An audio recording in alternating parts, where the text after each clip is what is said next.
Subsidiary company की shares की paid up value क्या है? पेड अप वैल्यू का मतलब होता है फेस वैल्यू। तो वर्किंग नोट नंबर जब फर्स्ट रेशियो निकाला था तब वहाँ पे हमने सब्सिडरी कंपनी की face value and holding company की फेस वैल्यू देखी है वर्किंग नोट नंबर 1 में रेशियो में। ठीक है,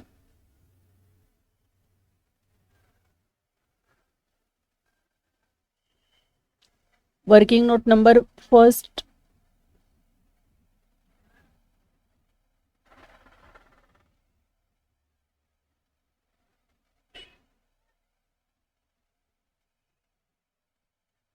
ये देखो, जब रेशियो निकाला था तो 2,40,000 ये गुडविल की वैल्यू है एंड 1,60,000 ये माइनॉरिटी इंटरेस्ट की वैल्यू है एंड वो फेस वैल्यू है। इसलिए माइनॉरिटी इंटरेस्ट में फेस वैल्यू के यहाँ पे हमें लिखना है 1,60,000।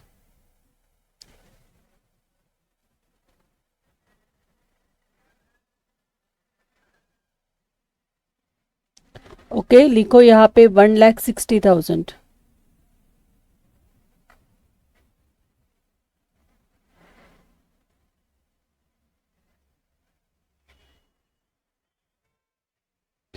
ठीक है, उसके बाद है कैपिटल प्रॉफिट। सब्सिडरी कंपनी का कैपिटल प्रॉफिट क्या है वो देखना है एंड कैपिटल लॉस अगर है तो वो देखना है, लेकिन इस प्रॉब्लम में हमें कैपिटल प्रॉफिट हुआ था वो फाइंड आउट करेंगे। उसके बाद है revenue profit of subsidiary company. तो सब्सिडरी कंपनी का जो रेवेन्यू प्रॉफिट है वो यहाँ पे लिखना है and revenue loss of subsidiary company, तो रेवेन्यू लॉस नहीं है इसलिए अभी capital profit and revenue profit ये निकालने वाले हैं, मतलब देखने वाले हैं।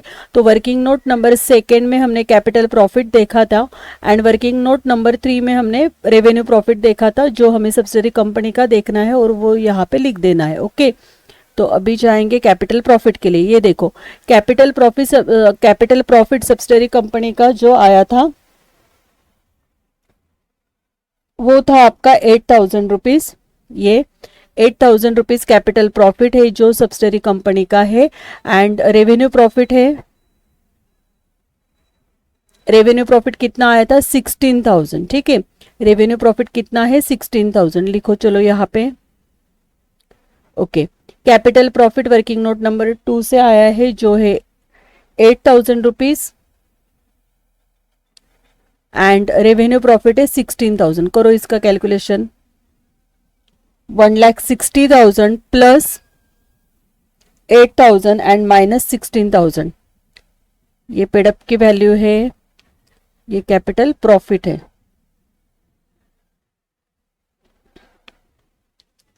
ओके, प्लस माइनस करके वैल्यू आ रही है हमारी 1,84,000, आंसर आ रहा है 1,84,000 जो है माइनॉरिटी इंटरेस्ट। अभी minority interest transfer to balance sheet, balance sheet को ट्रांसफर होने वाला है एंड कौन से साइड को? तो वो जाने वाला है आपका लायबिलिटीज में। ठीक है, आज आपको अनरियलाइज प्रॉफिट कैलकुलेट करना है क्योंकि इसके ऊपर एडजस्टमेंट है। अभी अनरियलाइज प्रॉफिट के लिए एडजस्टमेंट क्या थी वो देखेंगे।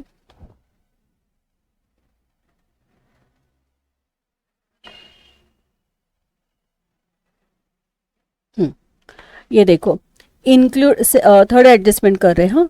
Included in the stock of P limited are goods rupees 20,000। जो स्टॉक है वो है 20,000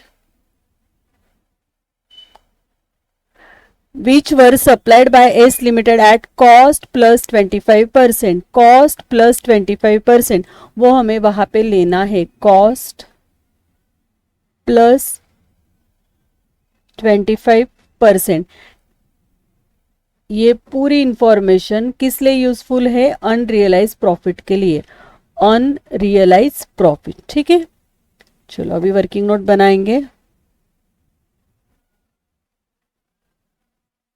अभी कॉस्ट प्लस 25% मतलब क्या होता है? सेलिंग प्राइस कैसे होती है? Selling price equal to cost price plus profit. तो आपकी कॉस्ट प्राइस यहाँ पे कितने आने वाली है? 100 आएगी एंड सेलिंग प्राइस प्रॉफिट कितना है? 25%, तो सेलिंग प्राइस कितनी हो जाएगी? 125।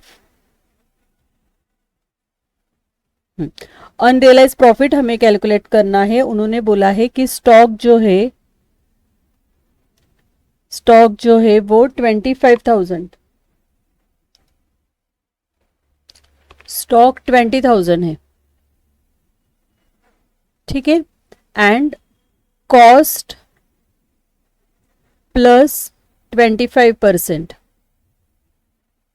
अभी कॉस्ट प्लस 25% मतलब क्या, सेलिंग प्राइस का मतलब होता है कॉस्ट प्राइस प्लस प्रॉफिट। देखो, कॉस्ट प्लस 25% इसका मतलब होता है कॉस्ट प्राइस को हमें 100 कंसिडर करना है। कॉस्ट प्राइस 100 आएगी, प्रॉफिट कितना है 25, तो सेलिंग प्राइस कितनी होने वाली है 125, ठीक है। तो अभी अनरियलाइज प्रॉफिट कैसे कैलकुलेट होगा, unrealised profit equal to stock into load, stock into load, ये लोड आया है, स्टॉक इनटू लोड, तो स्टॉक कितना है 20,000, हाँ, लोड निकालना है। लोड का फॉर्मूला क्या है, लोड इक्वल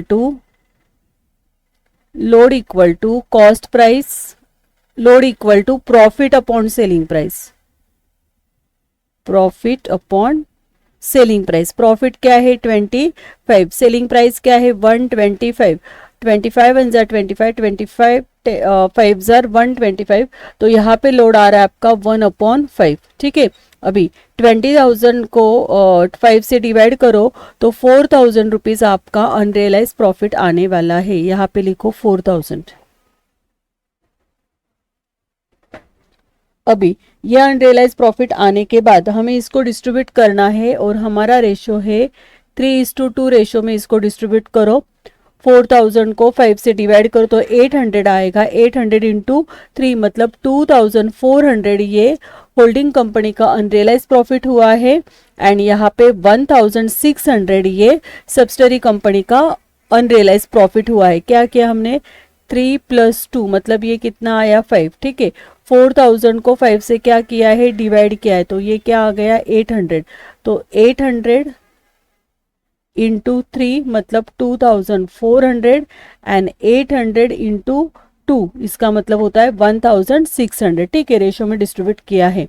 अभी जो होल्डिंग कंपनी का अनरियलाइज प्रॉफिट है सिर्फ उसका पोस्टिंग होने वाला है, तो वो कहाँ पे जाएगा, जो होल्डिंग कंपनी का मतलब ये 2,400 के ऊपर हमें फोकस करना है, 1,600 ये हमारे लिए कहीं पे भी अमाउंट आने वाली नहीं, इसका कहीं पे भी इफेक्ट नहीं होगा, नो इफेक्ट, ठीक है। तो 2,400 का पहला इफेक्ट क्या करेंगे, जब हम balance sheet consolidated balance sheet prepare करेंगे तो वहां पे या प्रॉफिट एंड लॉस की जब वर्किंग नोट बनाते हैं तो वहां पे हमें क्या करना है, या अनरियलाइज प्रॉफिट को क्या करना होता है, माइनस करना होता है। एंड सेकेंड इफेक्ट जब हम बैलेंस शीट बनाएंगे तो बैलेंस शीट में एसेट साइड में जब स्टॉक लिखेंगे तब वहां पे हमें ये स्टॉक से क्या करना है, माइनस करना है, ठीक है। ओके, यहाँ तक हमारा वर्किंग कंप्लीट हो गया, वर्किंग नोट कंप्लीट हुई है। अभी हमें क्या करना है, बैलेंस शीट बनाना है, लेकिन उसके पहले, हाँ, बैलेंस शीट से पहले हम क्या करेंगे ना, वो प्रॉफिट एंड लॉस का वर्किंग कर लेते हैं। ये देखो जो बैलेंस शीट में हमें लिखना है profit and loss,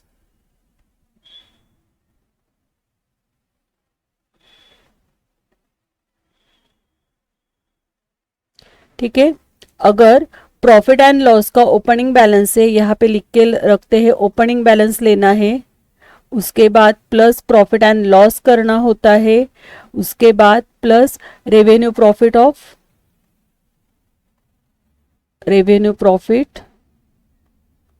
of holding company, and उसके बाद हमें अनरियलाइज प्रॉफिट माइनस करना है। अनरियलाइज प्रॉफिट को क्या करना है, माइनस करना है, ये माइनस है, अनरियलाइज प्रॉफिट माइनस करना है। किसका अनरियलाइज प्रॉफिट लेना है हमें, यहाँ पे होल्डिंग कंपनी का अनरियलाइज प्रॉफिट लेना है। अभी बैलेंस शीट के लायबिलिटीज में हमें जाना है, प्रॉफिट एंड लॉस क्या है, ओपनिंग बैलेंस है क्या प्रॉफिट एंड लॉस का, वो सब हमें यहाँ पे देखना है। चलो देखेंगे, बैलेंस शीट के लायबिलिटीज में जाना है,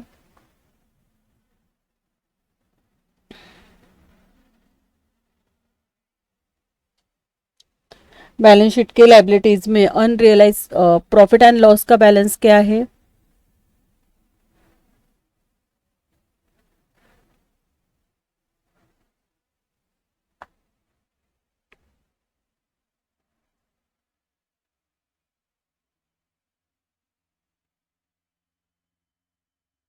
हाँ ये देखो, बैलेंस शीट के लायबिलिटीज में प्रॉफिट एंड लॉस कहाँ पे था, सिर्फ 60,000 है। ये जो प्रॉफिट एंड लॉस है 60,000 है, ओपनिंग बैलेंस है क्या, नहीं, तो ये 60,000 लेंगे। उसके बाद क्या, ओपनिंग बैलेंस नहीं है, प्रॉफिट लिया है 60,000। उसके बाद जो होल्डिंग कंपनी का रेवेन्यू प्रॉफिट है उसे हमें ऐड करना है। कितना आया था होल्डिंग कंपनी का रेवेन्यू प्रॉफिट, जो वर्किंग नोट नंबर 3 से मिला था, होल्डिंग कंपनी का रेवेन्यू प्रॉफिट।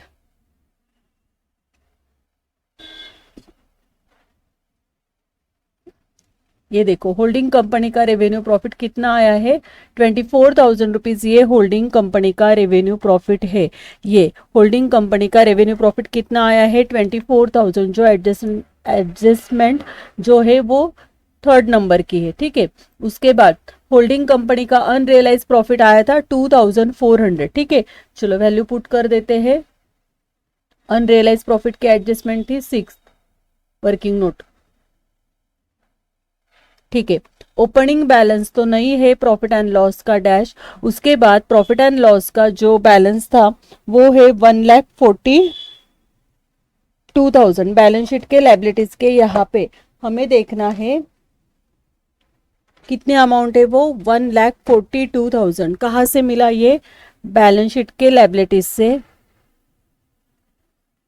लेकिन फर्स्ट कॉलम, हाँ फर्स्ट कॉलम मतलब होल्डिंग कंपनी का प्रॉफिट लिया है 1,42,000। उसके बाद रेवेन्यू प्रॉफिट कहाँ से मिला, वर्किंग नोट नंबर 3 से। कितना आया था रेवेन्यू प्रॉफिट होल्डिंग कंपनी का, जो है 24,000 रुपीज, ठीक है। उसके बाद अनरियलाइज प्रॉफिट जो है होल्डिंग कंपनी का वो आया है वर्किंग नोट नंबर 6 से। वो कितना था, 2,400। करो इसको प्लस माइनस, 24,000 को प्लस करना है एंड 2,400 को माइनस करके फाइनली प्रॉफिट एंड लॉस का बैलेंस आ रहा है आपके पास 1,63,600, ठीक है। यहाँ पे पूरी वर्किंग नोट हो गई है। अभी हम यहाँ पे बैलेंस शीट प्रिपेयर करने वाले हैं। बैलेंस शीट के लिए आपको फॉर्मेट तो पता ही है। अभी बैलेंस शीट के लिए हमें क्या करना है, बैलेंस शीट के लिए अच्छी तरह से फॉर्मेट बना लेना है। लायबिलिटीज में लिखना है इक्विटी एंड लायबिलिटीज। उसके बाद वहां पे आता है शेयर होल्डर्स फंड, ठीक है। इसी फॉर्मेट में हमें बैलेंस शीट प्रिपेयर करना होता है। उसके बाद है share capital issue and subscribe, reserve and surplus. उसके बाद एक current liabilities,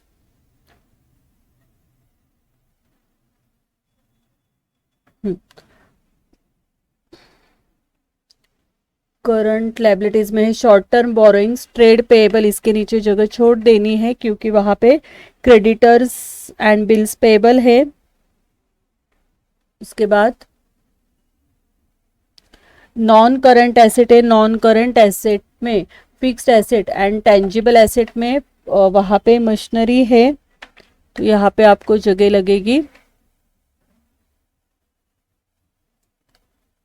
tangible intangible assets के बाद यहाँ पे इंटेंजिबल एसेट आएगी। करंट एसेट, करंट एसेट में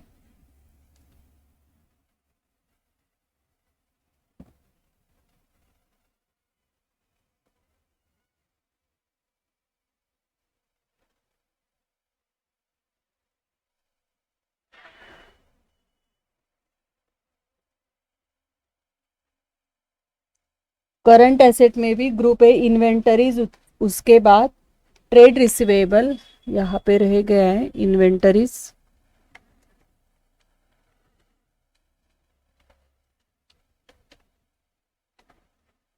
ठीक है।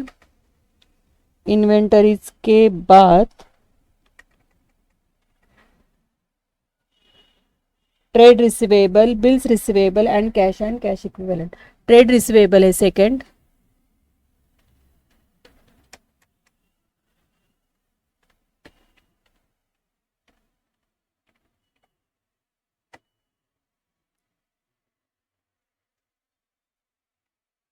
ठीक है, एंड थर्ड है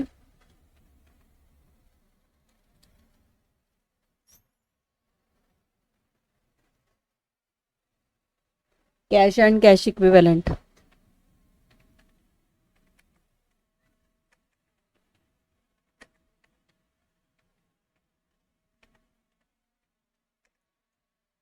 ठीक है, चलो ये आपका फाइनली बैलेंस शीट का फॉर्मेट है।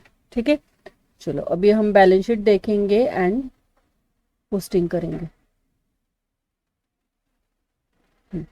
अभी आपको तो पता ही है कि बैलेंस शीट का कैपिटल, उसके बाद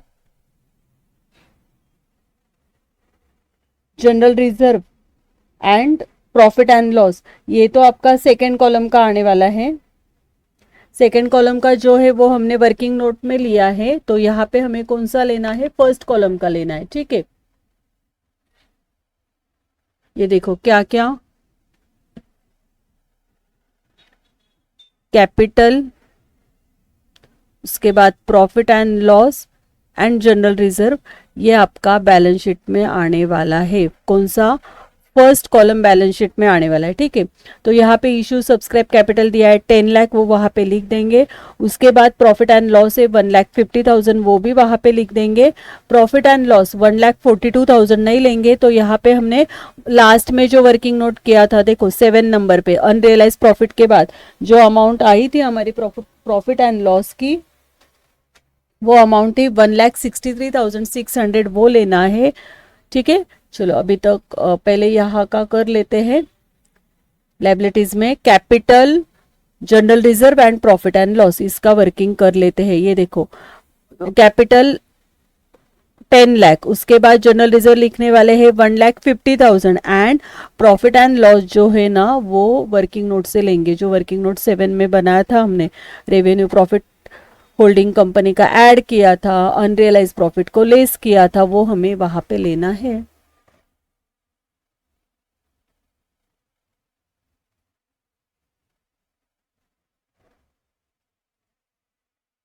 ये देखो ये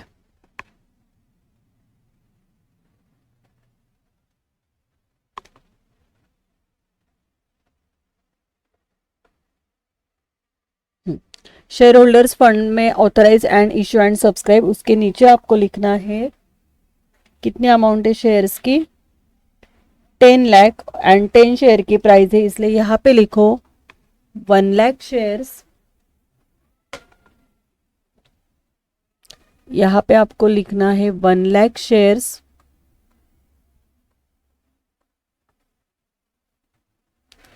एट ₹10 ईच, एंड इसकी अमाउंट आने वाली है 10 लाख। उसके बाद क्या था,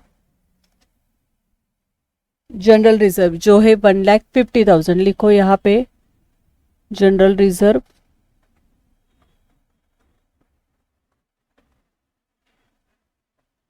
1,50,000। ठीक है, उसके बाद प्रॉफिट एंड लॉस था, प्रॉफिट एंड लॉस, लेकिन वर्किंग नोट नंबर 7 से ये प्रॉफिट का वर्किंग किया था हमने, तो वो प्रॉफिट एंड लॉस आया है 1,63,600, 1,63,600। ठीक है, ओके। अभी नेक्स्ट क्या है लायबिलिटीज में, वो देखना है। Capital, general reserve and profit and loss होने के बाद जो भी एसेट्स एंड लायबिलिटीज आने वाली है वो holding company and subsidiary company की टोटल करके वहां पे हमें लेनी है। ठीक है, ओके। अभी क्रेडिटर्स, ये देखो क्रेडिटर्स, क्रेडिटर्स है 1,80,000 एंड 87,000। अभी 1,80,000 एंड 87,000 इन दोनों की क्या करनी है, टोटल करके लिखना है 1,82,000 एंड 87,000, एंड उसके ऊपर एडजस्टमेंट है क्या, नहीं है। ठीक है, उसके बाद बिल्स पेबल 20,000, ये देखो बिल्स पेबल के ऊपर कुछ एडजस्टमेंट थी क्या, last fourth adjustment, inter company Owings क्या दिए थे, bills payable S limited represented 15,000 issued in favour of P limited, ये क्या हो गया आपका इंटर कंपनी ओविंग्स, मतलब ये बिल्स पेबल से भी माइनस करना है एंड बिल्स रिसीवेबल से भी हमें 15,000 को क्या करना है, माइनस करना है। तो अभी क्रेडिटर्स एंड बिल्स पेबल वहां पे लिख लेते हैं एंड उसके बाद इंटर कंपनी ओविंग्स के एडजस्टमेंट भी कर लेते हैं। चलो अभी क्रेडिटर्स हमें लिखना है बैलेंस शीट के लायबिलिटीज में।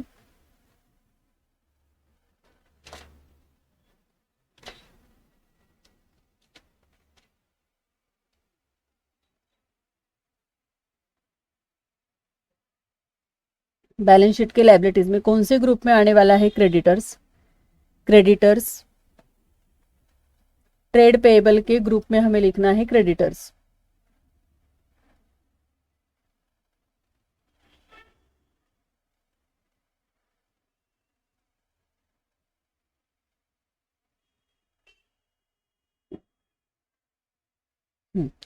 ट्रेड पेएबल के ग्रुप में लिखना है क्रेडिटर्स।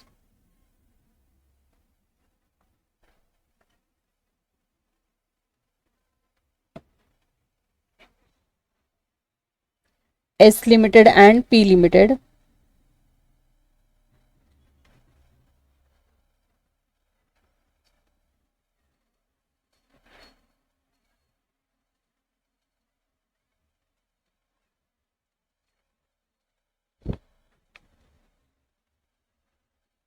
यहाँ पे लिखो लिखो एस लिमिटेड, उसके बाद है पी लिमिटेड। ठीक है, एस लिमिटेड के अमाउंट है 1,82,000 एंड पी लिमिटेड के अमाउंट है 87,000। टोटल करके आउटर में आने वाला है 2,69,000।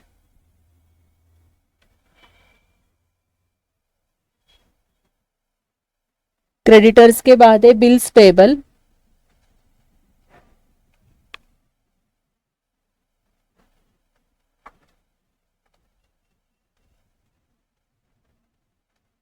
Bills payable S limited and P limited, and उसके बाद वहां पे हमें इंटर कंपनी ओविंग्स करके माइनस करना है, इंटर कंपनी ओविंग्स। ठीक है, तो यहाँ पे bills payable subsidiary S limited के मतलब होल्डिंग कंपनी के बिल्स पेबल कितने हैं? वो है 20,000 एंड पी लिमिटेड के मतलब सब्सिडरी कंपनी के बिल्स पेबल नहीं है, इंटर कंपनी ओविंग्स था 15,000, फोर्थ एडजस्टमेंट में दिया था, एंड आउटर में आने वाला है ये 5,000। ठीक है, यहाँ तक हमारा बैलेंस शीट की लायबिलिटी साइड कंप्लीट हुई है। अभी जाएंगे एसेट साइड में।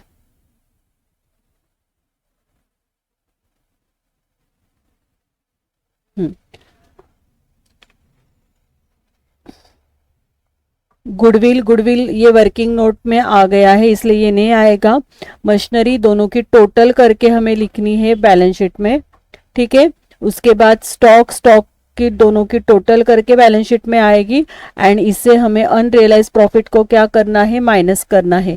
उसके बाद डेटर्स की भी दोनों की टोटल करके वहां पे आने वाला है कैश की भी टोटल करके वहां पे लिख देंगे। उसके बाद बिल्स रिसीवेबल की टोटल करके लिखने, लेकिन बिल्स अभी इन्वेस्टमेंट जो है 1,92,000 ये ऑलरेडी हमने वर्किंग नोट में यूज किया है गुडविल के लिए। ठीक है ना, तो अभी बिल्स रिसीवेबल है दोनों की टोटल करके लिखनी है, एंड यहाँ पे इंटर कंपनी ओविंग्स का 15,000 क्या करना है? माइनस करना है। फिर यहाँ पे हमारा ये बैलेंस शीट कंप्लीट हो जाएगा। तो machinery, stock, debtors, cash and bills receivable, इसका पोस्टिंग फटाफट कर लेते हैं एंड बैलेंस शीट को टैली करेंगे। चलो, बैलेंस शीट के एसेट में जाना है, मशीनरी लिखना है। कौन से ग्रुप में आएगा मशीनरी? मशीनरी आएगा टेंजिबल एसेट के ग्रुप में। फिक्स्ड एसेट में टेंजिबल एंड इनटेंजिबल ऐसे पार्ट्स किए हैं, तो वहां पे टेंजिबल एसेट के ग्रुप में हमें लिखना है मशीनरी।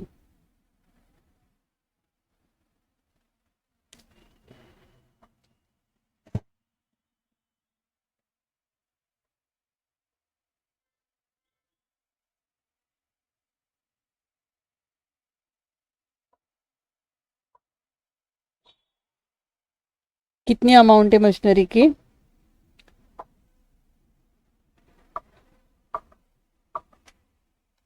7,32,000।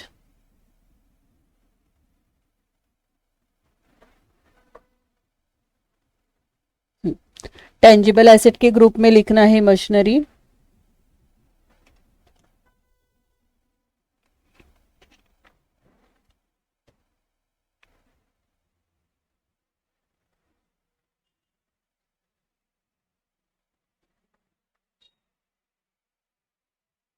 मशीनरी एस लिमिटेड, यहाँ पे एस लिमिटेड मतलब होल्डिंग कंपनी है, पी लिमिटेड ये सब्सिडरी कंपनी है, 7,32,000। उसके बाद है 2,72,000। करो, दोनों की टोटल आउटर में आने वाली है 10,04,000।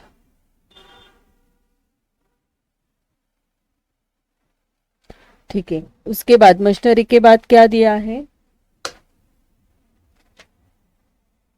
स्टॉक। स्टॉक कहाँ पे आएगा, इन्वेंटरीज के ग्रुप में आने वाला है, एंड वहां से अनरियलाइज प्रॉफिट को क्या करेंगे, माइनस करेंगे। लिखो यहाँ पे इन्वेंटरीज के नीचे, इन्वेंटरीज मतलब stock, S limited, P limited. S limited का स्टॉक है 1,80,000 इनर कॉलम में, और ये है 90,000। उसके बाद वहां पे अनरियलाइज प्रॉफिट 2,400 माइनस करना है, less unrealise profit.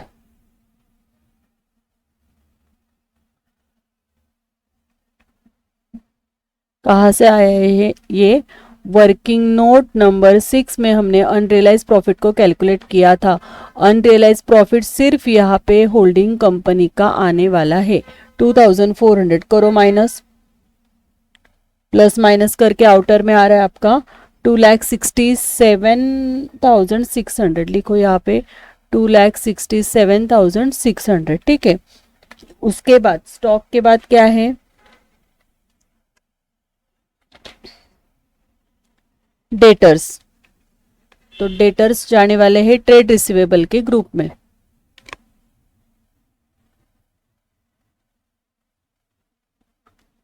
Trade receivable के ग्रुप में हमें लिखना है डेटर्स,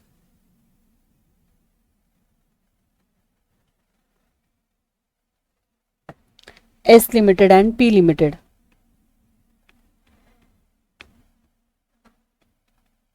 एस लिमिटेड के डेटर से 2,95,000, पी लिमिटेड के डेटर से 1,23,000। इन दोनों की टोटल आउटर में आने वाली है 4,18,000। ठीक है, डेटर्स के बाद बिल्स रिसीवेबल। बिल्स रिसीवेबल भी ट्रेड रिसीवेबल के ग्रुप में आएगा, bills receivable.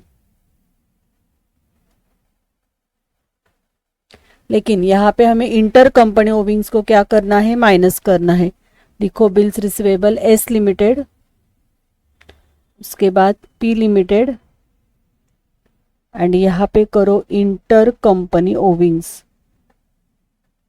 Inter company Owings. ठीक है, एस लिमिटेड के बिल्स रिसीवेबल नहीं है, डैश। उसके बाद पी लिमिटेड के बिल्स रिसीवेबल है 15,000, एंड इंटर कंपनी ओविंग्स की अमाउंट भी 15,000 थी, इसलिए ये आउटर में नील आएगा।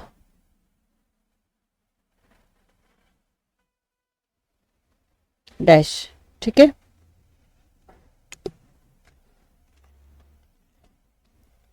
बिल्स रिसीवेबल हो गया। डेटर्स के बाद कैश था एंड बिल्स रिसीवेबल। हमने तो बिल्स रिसीवेबल लिखा है, अभी लिखेंगे कैश। कैश कौन से ग्रुप में जाने वाला है, कैश जाएगा कैश एंड इक्विवेलेंट के ग्रुप में। एंड ये करने के बाद गुडविल एंड माइनॉरिटी इंटरेस्ट जो मिला है, तो गुडविल लिखेंगे हम बैलेंस शीट के एसेट साइड में, एंड माइनॉरिटी इंटरेस्ट लिखेंगे बैलेंस शीट के लायबिलिटी साइड में, एंड प्रॉब्लम को टैली करेंगे। ठीक है, तो अभी लिखते हैं cash and cash equivalent. S limited की कैश है 35,000, लिखो यहाँ पे S limited and P limited. S limited की कैश है 35,000, पी लिमिटेड की कैश है 27,000, टोटल करके आउटर में कैश आ रही है 62,000। ओके, ठीक है, यहाँ पे बैलेंस शीट कंप्लीट हुआ है। अभी माइनॉरिटी इंटरेस्ट एंड गुडविल, इसका हमें पोस्टिंग करना है। तो माइनॉरिटी इंटरेस्ट आपका जाने वाला है बैलेंस शीट के लायबिलिटीज में, जो हमने 5th वर्किंग नोट में निकाला था। ये देखो माइनॉरिटी इंटरेस्ट कहाँ से आया था, वर्किंग नोट नंबर 5। ठीक है, तो माइनॉरिटी इंटरेस्ट हमें कितना मिला था, माइनॉरिटी इंटरेस्ट आया है 1,84,000।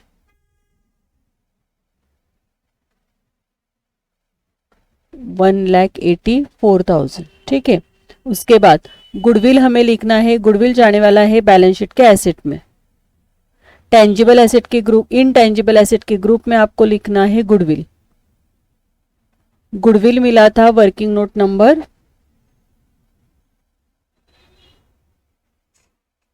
वर्किंग नोट नंबर 4 से। ठीक है, तो गुडविल आया है 20,000। चलो अभी प्रॉब्लम को टैली करना है।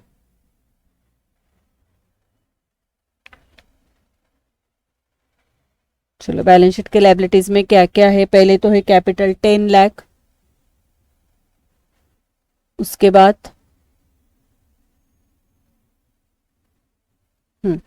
10 लाख, उसके बाद 1,50,000,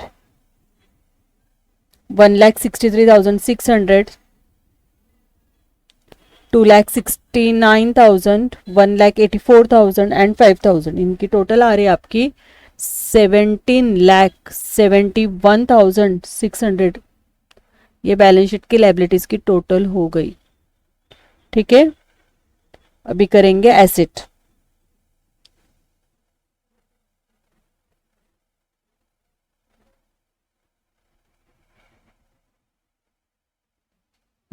एसेट में 10,04,000, उसके बाद 20,000, 2,67,600, 4,18,000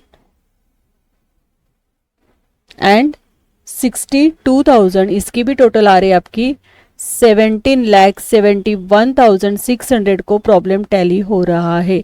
आप बैलेंस शीट का फॉर्मेट एंड वर्किंग नोट का फॉर्मेट बना के फिर प्रॉब्लम को सॉल्व करना, तो आपके लिए प्रॉब्लम बहुत इजी होने वाला है। ओके।